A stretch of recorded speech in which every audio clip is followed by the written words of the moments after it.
the next comic coming to the stage. Give it up for Jihan Batuman.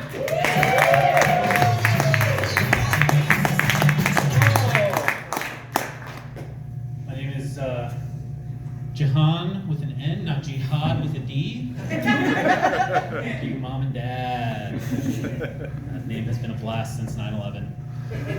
How's everyone doing tonight? Welcome to the Laughing Tap. Shout out to the Laughing Tap management. It was a little contentious, but I insisted that if I'm going up tonight, Chris Schmidt has to open for me. They said this is an open mic, that's not how it works. But I held my ground. I said, look, you want me to do 4 minutes, you get Chris Schmidt up before me. They said, again, you have no leverage. We will ban you for life if you keep doing this.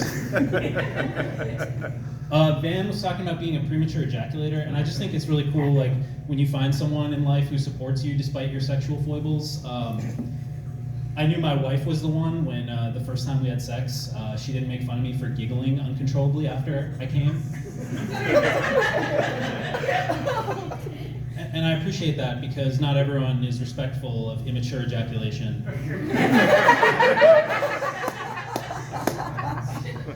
I think it's messed up what the Trump administration is doing to immigrants. They're trying to round people up and deport them. I think that's awful. Not because it's morally wrong, but because it's technically wrong. Okay? First generation immigrants are the hardest working people I know. They come to this country with nothing. They work 3, 4, 5, 20 jobs. They try to raise a family of 15 kids in a 1-bedroom apartment. They're doing their best, okay? They're the ones making this country function. Then they raise their kids. Those kids, second generation immigrants, they grow up with a lot of pressure to succeed, to work hard in school. They become doctors, they become lawyers. They assimilate, they become productive members of society. And these are the people the Trump administration is targeting. That's disgusting. If you're going to deport anyone, it should be third generation immigrants. They're growing up, their parents worked really hard, they have money, then you have these third generation immigrants, oh, my name's Al. No, it's Ali, okay? Your parents became doctors, they made all this money to put you through school, and you're becoming a DJ. You're performing at open mics.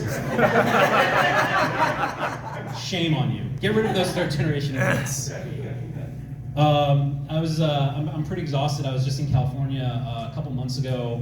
My mom's house burned down in those LA fires, and I went out there to help her move into a new apartment, and it was just really tough, man. Like, I didn't realize how hard it was going to be, but like, you know, she lost everything. So, you know, everything she has is brand new. She just got it. Like, I'm helping her unpack in her apartment, and she doesn't really have much, like just some clothes, and it's like an empty apartment. And this little old lady's just struggling to settle, and it's devastating to be there for that because, like, she lost her house, and that was supposed to be my house someday. 78% of millennial homeowners inherited their homes. That was supposed to be me. Where's my wealth? It's okay, I'm happy to be a renter. I appreciate that Bernie Sanders has been out and about these days, shitting on billionaires. He's like doing a national tour doing it. And because my mom's dealing with the insurance, I feel especially passionate about this. And then I thought about it and I realized it's really cool that like my two heroes are Bernie Sanders and Luigi Mangione, because that is the spectrum. They're the opposite ends of the spectrum of anti-capitalism. One of them doing it the institutional way, and the other one taking the law into his own hands. But even though Bernie is like very by the book, I do appreciate him because the dude's like 10,000 years old and he's still puttering around saying that it's unfair the way things are going. And I really appreciate that. Like, for too long, these billionaires have not been catching 9mm to their backs or their fronts. This cannot go on. Thank you all for coming out. Give it up for the Laughing Tap. Give it up for your bartenders. Give it up for your host, Cody Heck. If you need any legal advice, or if you have any weed to share, or if you want your toes sucked, I'm sitting right there. Please find me. Have a good night.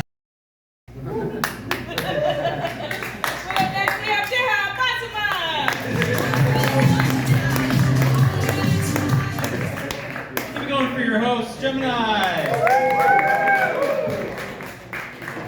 I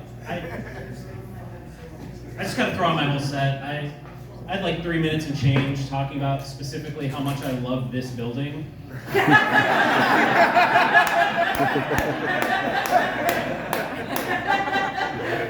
I don't know.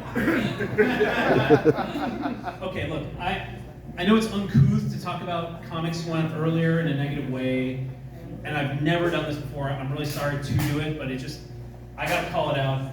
I don't know who that Matt Kimbo guy was, but he was bombing up there. He had this weird bit about how this business is gonna close. That's not what I said. Is Greg here? There's a heckler growing up. Yeah, this Matt guy had this hacky bit, and he got a couple of laughs, but it was really hack writing. Like, dude, have you heard of the rule of threes? Come on. Yeah, I mean that's cool. Like, congratulations to the Laughing Tap. Matt said they're expanding into a new space, which is what hermit crabs do. So that's pretty cool.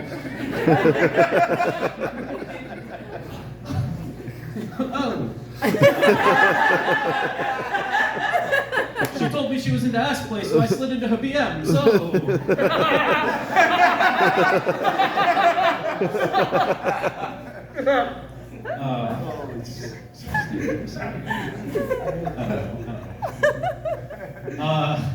You guys know the phrase "suck dick"? Like when someone says something sucks dick. You guys heard this? Have you heard about this? Yeah. So English is actually my second language, and some phrases sound a little weird to me when I hear them. Like, I have to think about it for a second. And sucking dick is one of those. Because to me, the idea of oral sex is like a really awesome consensual thing you can do with your friends and family.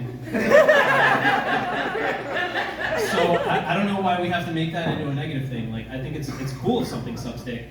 And so I'm trying to use it. I'm trying to use it positively in my day-to-day life. And I hope you all join me and start using it positively in your day-to-day lives. And just to get you in the mindset, I know this is a hard thing to wrap your head around if English is your first language, but just start using it positively. Like, for example, grilled cheese sandwiches, suck dick. Lying to the cops, sucks dick. Bernie Sanders, sucks dick. For too long I've been sucking dick.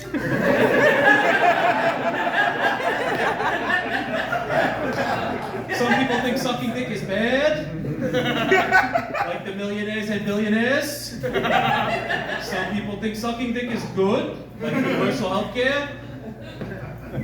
Some people think it's just sucking on another man's hog. That's horny Bernie Sanders. I think he would have won in 2020 if he'd been a little more horny, right? Hey, give it up for Nate and Josh behind the bar. Give it up for Gemini hosting tonight. And until it disappears, give it up for the Laughing. I mean, not disappears, it's coming back. Give it up for the Laughing.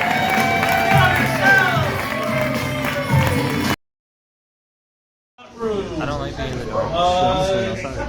Everyone enjoying the nice weather today? Not me. No, I liked it better last week. This is too nice. This is bad for my mental health. I want to go outside and feel like I'm going to die, because otherwise I can't feel like I'm alive. That's the whole point of human existence. If you're not miserable, you're doing something wrong. Anyone else fasting for Ramadan? Woo! Me neither! I thought about trying it sometime before I get too old, but aside from the not eating, you also can't drink like water or coffee or jack off. I'm like, this is too extreme.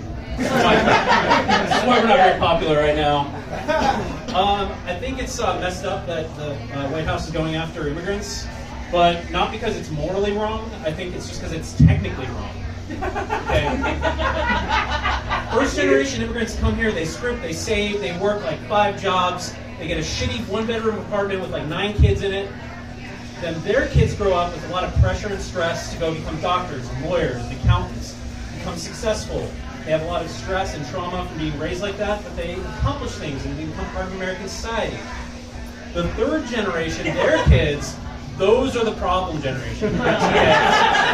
They squander their parents' money, they go to art school, they become DJs, they go to open mics and tell jokes. Those are the immigrants we need to get rid of. Okay? The hard-working ones stay. that was my main thing I wanted to work on. I guess I'll just, thanks, Brian. I'll just leave you all with a final thought. And I'm sorry if this is going to be controversial to anyone, but I just thought, let's have a little fun on Monday night. I'm going to end with a little Rachel humor. You guys like Rachel humor? Yeah? Okay, River West, you're into Rachel humor? I think Rachel from Friends kind of overrated. Acknowledge the light. Rachel Dolezal, you guys remember her? That was pretty funny. Huh? that was pretty whack. She was pretending to be black. Rachel Mack, popular local comedian, very funny. Anyway, that's about it. That's a little Rachel humor for you guys. Hey, have a great night, guys.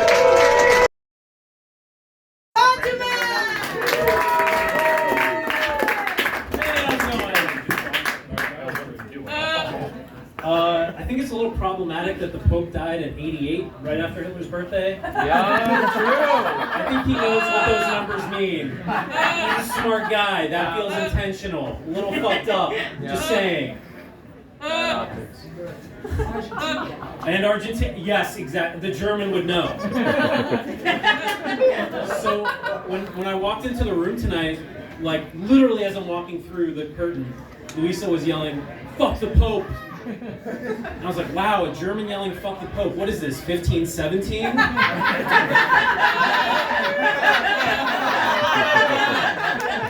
got friggin' Martina Luther over here with her 95 Theses being nailed into the wall at Bremen. My poli-sci degree finally paying off. Reagan was yelling about how eating jizz doesn't make you feminist. I don't know. I think Woodrow Wilson, again, poli-sci degree, Woodrow Wilson definitely eating jizz when they passed that 19th Amendment. I'm saying, I'm in debt for a reason, and it's to tell you that he was eating jizz. That's why you can vote. So, I don't know, maybe think about that before you yell next time. I realize I started off my set complaining about women yelling. Not the tone I was going for tonight.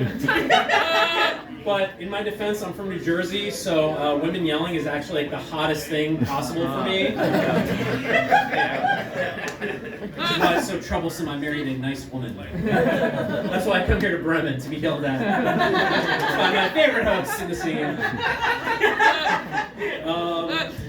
I was thinking the other day about like how Jeffrey Dahmer is like the famous Milwaukee serial killer, and I think it's a little fucked up because he's from Ohio. Oh. Yeah, he's from Ohio. He moved here, then did the serial killing. You know who's from Wisconsin and was a serial killer? Ed Gein. Let's give Ed a round of applause. Let's go. Yeah, thank you. Ed's been slept on. That's our guy. I'm saying our, I'm from New Jersey. I'm sorry, but I feel like a Milwaukee native now. Yeah, Canada, das liegt an. Oh, sorry, you're not the German one. I've been struggling with my life lately a little bit, personal life. My dad's been dealing with going through dementia, and I'm trying to help him out with that. And it's been really hard because we never really got along in the first place, and it's getting harder and harder as he gets like deeper into it. He's getting more stubborn, more argumentative, and it's been really hard to help him deal with the health and wellness side of it. He's a very different man than me. Like, this is a man who moved here from a third world country. Like, he was a political prisoner for a couple of years. We're just very different. And then I realized the key to dealing with him as he goes deeper into dementia is I just have to trick him into thinking he's still a political prisoner. So every time he doesn't want to go to his appointments or whatever, I'm like, "Shut up, inmate! Get in the car, we're gonna taste your balls again!" Unless you think I'm being mean, unless you think I'm being cruel, every night before he goes to bed, I say, "Okay, mate, you were very well behaved today. I'm gonna let you out on good behavior tomorrow." And then every day we start the same cycle again. Hey, give it up for your host! Give it up for your